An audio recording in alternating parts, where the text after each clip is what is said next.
Dutch tulip fields. Hi, welcome to our next MAA lesson. I am Miss Lindsay, so you guys can put a name with a face. I'm Cedar's mom, and I've been teaching the second grade art lessons this year. So today we're going to be working on an artwork entitled Dutch Tulip Fields. So let's get started. Okay, here is our artwork inspiration for today.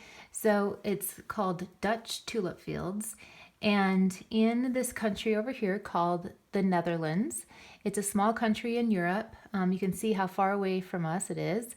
They are very well known for these types of flowers, and they started as a very famous flower for the wealthy people and royalty, and now they ship these flowers all over the world.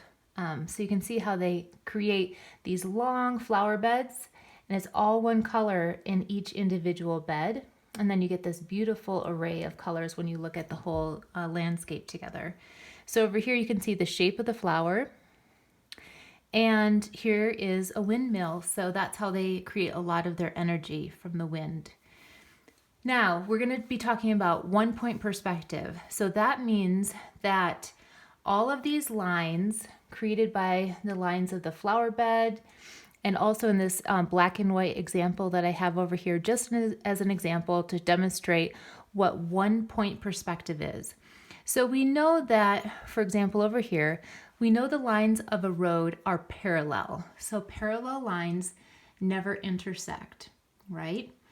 But depending how we look at a road, for example, or garden beds, they look like they are coming together and meeting at a point on the horizon line, and this point is called the vanishing point.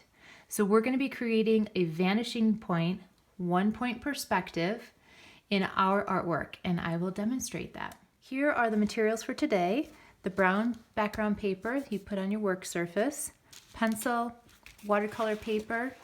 Please put your information on the back as always.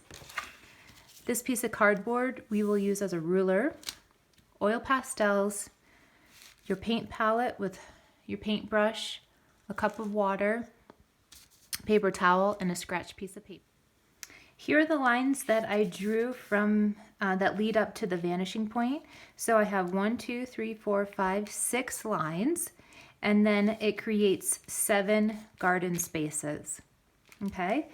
Next, we will create our windmill. So here's a sketch of a windmill.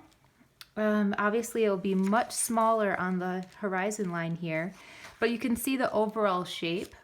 So it almost reminded me of a pepper shaker, and then you add on these windmills here. So there's a door and some windows, and then you have these 4 big blades that come off. So I'll show you what that looks like on my piece of paper here. Here are all the pencil lines. These are my oil pastels. So you can see I traced the line work. I did some line work here. I didn't fill in large areas on the windmill, but just the lines. And then for this area, I'll just demonstrate again. So I did a tapping motion, just kind of like this, okay, to represent the flowers. Then I also put a couple little trees and bushes on the horizon line over here. Once you have this stage done, then we will get to painting. You'll see where I put the yellow here, I then painted over with yellow, so the pastel and the watercolor give a different textural effect. Colors that are closest to the viewer are more saturated. So you can see this is the most intense color of yellow, and then it gets to a paler yellow. So that gives a sense of depth in your artwork. So go ahead and continue to fill in. So here I have pink, so I'll do a light red. You'll notice that I didn't put 2 colors next to each other, so my yellows are separated, my pinks are separated, and then sometimes I only have 1 orange, for example. So fill in each of these areas. Again, match the pastel with the paint color. The final artwork painted in.